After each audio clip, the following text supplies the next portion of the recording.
अथ सत्यार्थ प्रकाशः। यह ग्रंथ 14 समलास अर्थात 14 विभागों में रचा गया है। इसमें 10 समलास पूर्वार्ध और 4 उत्तरार्ध में बने हैं, परंतु अंत के 2 समलास और पश्चात स्व सिद्धांत किसी कारण से प्रथम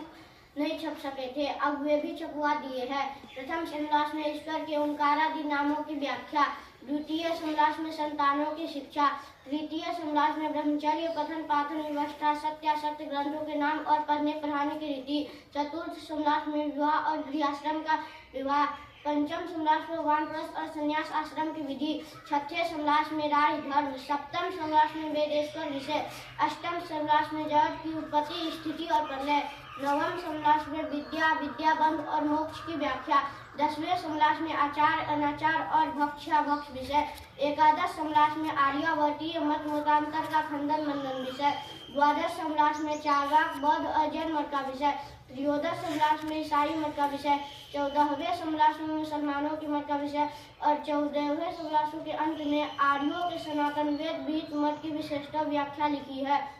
जिसको मैं भी यथावत मानता हूँ। मेरा इस ग्रंथ के बनाने का मुख्य प्रयोजन सत्य और अर्थ का प्रकाश करना है, अर्थात जो सत्य है उसको सत्य और जो मिथ्या है उसको मिथ्या ही प्रतिपादन करना सत्य अर्थ का प्रकाश समझा है। वह सत्य नहीं कहता जो सत्य के स्थान में सत्य और असत्य के स्थान में सत्य का प्रकाश किया जाए, किंतु जो पदार्थ जैसा उसको वैसा ही कहना लिखना और मानना सत्य कहता है। जो मनुष्य पक्षपाती होता है वह अपने असत्य को भी सत्य और दूसरे विरोधी मत वाले के सत्य को भी असत्य सिद्ध करने में प्रवृत्त होता है, इसलिए वह सत्य मत को प्राप्त नहीं हो सकता। इसीलिए विद्वानों आप लोग का यही मुख्य काम है कि उपदेश व लेख द्वारा सब मनुष्यों के सामने सत्य असत्य का स्वरूप समर्पित कर दे, पश्चात वे स्वयं अपना हिताहित समझकर सत्यार्थ का ग्रहण और मिथ्यार्थ का परित्याग करके सदा आनंद में रहे। मनुष्य का आत्मा सत्य असत्य का जानने वाला है, तथापि अपने प्रयोजन की सिद्धि हद दुराग्रह और अविद्यादि दोषों से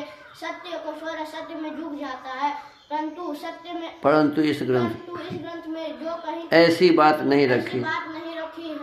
और न किसी का मन दुखाना व किसी की हानि पर तात्पर्य है, किंतु जिससे मनुष्य जाति की उन्नति और उपकार हो। सत्य असत्य को मनुष्य लोग जानकर सत्य का ग्रहण और असत्य का परित्याग करे, क्योंकि सत्य उपदेश के बिना अन्य कोई भी मनुष्य जाति की उन्नति का कारण नहीं है। इस ग्रंथ में जो कहीं कहीं भूल चूक से अथवा शोधने तथा छापने में भूल चूक रह जाए उसको जानने जनाने पर जैसा वह सत्य होगा वैसा ही कर दिया जाएगा, और जो कोई पक्षपात से अन्यथा शंका व खंडन मंडन करेगा उस पर ध्यान न दिया जाएगा। हाँ, जो वह मनुष्य मात्र का हितैषी होकर कुछ जनावेगा उसको सत्य असत्य समझने पर उसका मन संदिग्ध होगा। यद्यपि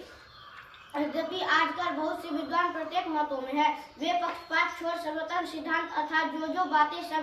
सबके अनुकूल सब में सत्य है उनका ग्रहण और जो एक दूसरे के विरुद्ध बातें हैं उनका त्याग कर परस्पर प्रीति से बातें वर्तावे तो जगत का पूर्ण हित होवे, क्योंकि विद्वानों के विरोध से विद्वानों विरोध बढ़कर अनेक विधि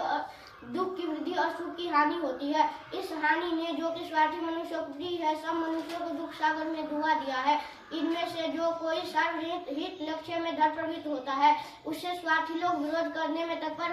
होकर अनेक प्रकार विघ्न करते हैं, परंतु सत्य में वो जयति नान्यतम सत्येन पंथा विततो देवयानम, अर्थात सर्वदा सत्य का विजय और असत्य का पराजय और सत्य ही से विद्वानों का मार्ग विस्तृत होता है। इस दृढ़ निश्चय के आलम्बन से आप लोग परोपकार करने से उदासीन होकर कभी सत्यार्थ प्रकाश करने से नहीं हटते। यह बड़ा दृढ़ निश्चय है कि यत्त अग्रे विषमेव परिणामे मृतोपमम्, यह गीता का वचन है, जिसका अभिप्राय यह है कि जो विद्या और धर्म प्राप्ति के कर्म है वे प्रथम करने में विष के तुल्य पश्चात अमृत के सदृश होते हैं। ऐसी बातों को चित्त में धर के मैंने इस ग्रंथ को रचा है। श्रोता व पाठकगण भी प्रथम प्रेम से देख के इस ग्रंथ का सत्यासत्य तात्पर्य जानकर यथेष्ट करे। इसमें यह अभिप्राय रखा गया है, इसके आगे आप याद दिए। ठीक है, तो आगे वाला भी जो करिएगा आगे देख के वो बोलिए।